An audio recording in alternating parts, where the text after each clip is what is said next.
Hey vous, j'espère que vous allez bien en ce mercredi. Je vous retrouve aujourd'hui pour vous présenter mes 10 lectures préférées de 2021. Ouais, ces lectures qui m'ont fait chavirer, qui m'ont fait vivre plusieurs vies que j'ai vraiment kiffé. Alors comme l'année 2021 a été une année riche en super lectures, en lectures génialissimes, il m'a fallu faire une sélection. C'est pourquoi je vous en présente 10 dans cette vidéo. Voilà, mais avant, générique.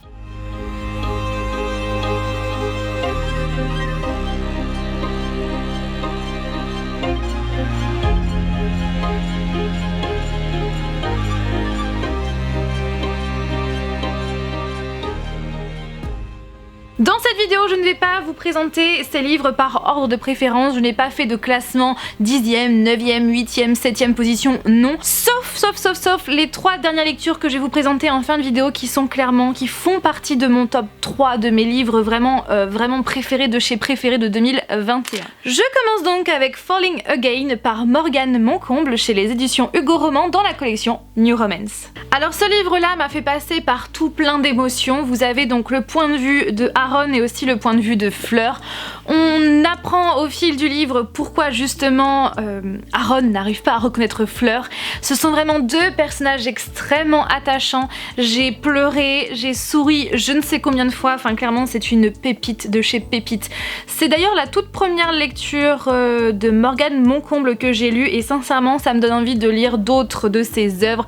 Je sais que c'est une reine dans le domaine, notamment L'As de cœur. C'est ça, hein, L'As de cœur, sa dernière œuvre qui me fait tellement envie, dont j'en entends beaucoup parler sur la toile, qui je pense va être ma prochaine lecture de Morgane Moncomble. Et clairement ouais, je suis fan parce que c'est une histoire qui touche plein de thèmes différents, qui est très touchante, qui est extrêmement bien écrite et on a aussi bien donc le point de vue de Aaron et de Fleur, du coup on sait ce qui se passe dans chacune des têtes. Donc ouais, c'est vraiment une lecture que je vous conseille vraiment, mais vraiment. Si bien sûr vous avez envie de connaître ma chronique vraiment plus en détail, mon avis plus en détail, je vous invite à cliquer sur le lien qui est en barre d'information. D'ailleurs dans cette barre d'information, il y aura tous les liens de toutes les chroniques, de tous les livres que je vous présente dans cette vidéo. Scottish Rhapsody par Delinda Dane, toujours dans la collection New Romance chez Hugo Roman. Je vous ai parlé il y a peu de ce livre et clairement je vous le conseille tellement. Ça se passe en Écosse, vous le savez, l'amour que j'ai pour l'Écosse. Ça parle d'un mariage arrangé, vous le savez, j'adore ça, pas dans la vie réelle mais dans les livres j'adore ça parce que forcément on sait que les deux vont finir ensemble et justement ce qui est intéressant c'est de savoir, de voir, de découvrir comment ils vont finir ensemble, surtout que ces deux-là ne peuvent pas du tout se supporter et du coup ouais, ils se rendent l'un envers l'autre insupportables. Donc on a aussi bien les pensées de Lachlan que les pensées de Erin et j'ai adoré leurs pensées, j'ai adoré leurs dialogues, leurs joutes verbales, les scènes, j'ai trouvé ça trop mignon, trop beau, enfin bref, et puis ça se passe dans un pays que j'aime trop, donc ouais, si vous avez envie de voyager en Écosse et de découvrir une super belle romance qui prend son temps, eh bien je vous le conseille trop. On reste en Écosse mais cette fois-ci on passe du côté de l'Urban Fantasy avec Fort Hill, donc les tomes 1 et 2 que j'ai lus cette année par Vanessa Altmeyer chez les éditions Alter Real. Donc le 3e tome est déjà sorti, je l'ai dans ma palle, le 4e tome va sortir au mois d'avril et sincèrement j'ai adoré ces 2 premiers tomes.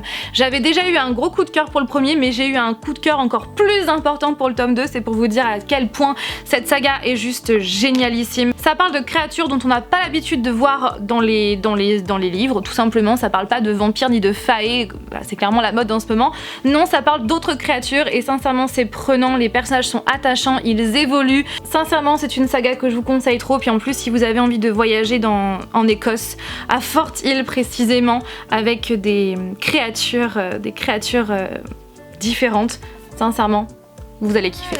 Alors, maintenant je vais vous parler de Witch and God par Liv Stone chez les éditions BMR. Pareil, je vous ai parlé de cette lecture récemment et sincèrement je vous la conseille trop. Donc là c'est le tome 1, le tome 2 va sortir fin janvier, donc je crois qu'au moment où je vais sortir cette vidéo, je crois bien que le tome 2 sera sorti. Donc sachant que le tome 1 parle de Ella et de Deimos et le tome 2 va parler de Circé et de Hermès, donc un autre couple. Et sincèrement, encore une fois ça parle de mariage arrangé, ça va parler de mythologie grecque, c'est vraiment très bien abordé, il y a tout plein de personnages, c'est vraiment hyper prenant, la plume de Liv Stone est tellement agréable, tellement prenante, tellement addictive, et les personnages, ouais, j'ai trop kiffé. Encore une fois, les joutes verbales entre Ella et Deimos qui sont complètement différents, et voilà, ça oppose justement donc Ella qui est une sorcière, enfin une sorcière sans don, et on a Deimos d'un côté qui est donc le dieu de la terreur. Ils se marient ensemble pour faire justement une sorte de trêve entre les sorcières et les dieux, sachant que tous les deux ne se connaissaient pas avant, et puis ils ne s'apprécient pas plus que cela. Bien évidemment, le but c'est de voir comment ils vont finir ensemble, hein, bien évidemment, hein, c'est une logique, j'ai envie de dire, et c'est sincèrement ouais, une histoire que j'ai trop kiffé, et j'ai vraiment hâte de lire le tome 2, même si comme je vous l'avais dit, je suis un petit peu, voilà, j'aurais aimé suivre leur histoire encore plus, mais bon voilà, on passe à d'autres personnages, donc on verra bien, mais en tout cas, j'aime trop cette histoire. Elle est aussi bien canon à l'intérieur qu'à l'extérieur. Regardez cette couverture. On va parler de la saga Les épreuves d'Hadès, donc le tome 1, le pouvoir d'Hadès, le tome 2, la passion d'Hadès, et le tome 3, c'est la promesse d'Hadès par Elisa Rennes et Rose Wilson. C'est vraiment une trilogie que j'ai trop aimée. Je n'ai pas le tome 3 en ma possession, je ne l'ai pas encore acheté puisque je l'ai lu sur ma liseuse, mais je vais l'acheter prochainement pour l'avoir dans ma collection. C'est vraiment une saga que j'ai vraiment trop aimée, suivre justement Perséphone qui ne se souvient de rien, qui comme ça est mis dans ces fameux jeux où le but en fait c'est de réussir chaque épreuve, et à la fin eh bien la prétendante, enfin la gagnante deviendra l'épouse de Hadès. Et c'est vrai que chaque épreuve sont vraiment très bien détaillées, c'est prenant. On a vraiment l'impression d'être avec Perséphone, ou d'être plutôt Perséphone, parce qu'on ressent vraiment ses pensées, ses émotions. C'est vraiment très prenant, et sincèrement ouais, si vous avez envie de lire une histoire sur le fameux couple mythique de Perséphone et de Hadès, je vous conseille trop cette saga qui est incroyable. Vraiment, l'univers est riche, vraiment prenant, et les personnages hyper attachants. Je me rends compte qu'en fait j'ai triché. Je vous parle d'un top 10 depuis le début, mais finalement je vous présente des sagas où il y a plusieurs tomes, donc finalement ça fait plus que 10 livres en fait. C'est pas grave. Donc je vous parle bien sûr de la saga Le Peuple de l'air par Holly Black chez les éditions Rajo. Donc vous avez Le Prince Cruel. Est-ce que je l'ai lu cette année? Ouais, hein, je l'ai lu en début d'année il me semble. Ensuite vous avez donc le tome 1.5 qui est Les Sœurs Perdues, et le tome 2 qui est Le Roi Maléfique, et le tome 3 La Reine sans Royaume va sortir le 23 mars prochain, et franchement j'ai tellement hâte. Cette saga, je l'adore. C'est de la fantasy avec un univers extrêmement riche, extrêmement abouti, avec plein de détails. C'est vraiment hyper intriguant, hyper mystérieux, hyper intéressant. La plume de Holly Black est vraiment prenante. Vous avez donc le point de vue de Jude, sauf dans celui-là où vous avez donc le point de vue de Terrine, puisque c'est Terrine qui, on va dire, retrace un peu le tome 1 très rapidement de son point de vue pour dire ce qui s'est passé et pourquoi il s'est passé ça. Et c'est franchement ouais, une saga que j'adore parce que ouais, il y a plein de péripéties, plein d'informations, c'est vraiment abouti, les personnages sont hauts en couleur, ils sont forts en caractère. Jude et Cardan, franchement, il n'y a pas plus explosif. Par contre, je tiens vraiment à préciser que c'est de la fantasy avant tout, ce n'est pas de la romance, puisque cette saga parle de complot, parle de stratégie, parle de royaume, beaucoup plus, voilà, ces thèmes sont beaucoup plus abordés que la romance. La romance arrive vraiment en 4e, en 5e position, c'est vraiment un fond, voilà. Donc si vous cherchez vraiment de la fantasy avec de la romance vraiment très importante, ce n'est clairement pas le genre de lecture que je vais vous conseiller, parce que vous allez être déçus. Ce qui a été un petit peu mon cas au début, parce que c'est vrai que je m'attendais à ce que la romance soit beaucoup plus présente, mais ce n'est pas le cas. Voilà, c'est vraiment la romance, elle est en fond. Les thèmes vraiment principaux sont vraiment les complots, sont vraiment le fait de s'imposer dans un royaume qui n'est pas le sien, les stratagèmes, tout ça. Donc voilà, c'est beaucoup plus important que la romance. Voilà, je tiens à remettre l'église au milieu du village, comme on dit, parce que notamment sur TikTok, on parle beaucoup de cette saga comme étant de la fantasy avec de la romance. Non, c'est de la fantasy, vraiment de la fantasy, et vous avez un fond de romance. C'est vraiment une saga que j'adore, qui est vraiment aboutie, qui est vraiment très prenante, intéressante. Ça parle de fae, c'est très en vogue en ce moment, mais c'est vrai que c'est un univers que j'aime trop et que j'ai tellement hâte de retrouver dans le tome 3. Si vous voyez que derrière sa bouche c'est normal, hein, c'est que je suis en train de prendre les livres derrière. Donc je dirais ensuite la trilogie Relentless par Karen Lynch. Donc moi j'ai les anciennes couvertures, maintenant elles sont plus dans ce style là, puisque Karen Lynch me les avait envoyées par le biais de Laure Valentin, que je remercie encore parce que c'est vraiment une pépite. Donc Laure Valentin c'est la traductrice de Karen Lynch notamment, et aussi de plein d'autres sagas comme les épreuves d'Hadès. Elle a aussi traduit Rune. que je vous conseille trop, de Edna Walters, qui est vraiment une pépite de chez pépite. Et donc ouais, autre pépite, Relentless, qui est juste incroyable, vraiment. C'est vraiment une saga que j'ai tellement aimée. Je crois d'ailleurs que je l'ai dévorée assez rapidement. Il me semble que j'ai dû lire les 3 tomes quasiment d'affilée tellement je voulais toujours en savoir plus. C'est prenant, c'est très bien écrit, l'univers est hyper intéressant. Vous avez plein de personnages vraiment aboutis. Sarah, c'est clairement un personnage qui ne se laisse pas faire, qui est vraiment badass et qui évolue au fil du temps. Et comme vous le savez, j'adore ces personnages féminins qui ne se laissent pas marcher dessus, qui sont, voilà, qui ne se laissent pas faire tout simplement. C'est le cas pour Sarah dans cette saga, c'est le cas aussi de Jude dans dans la saga Le Peuple de l'air.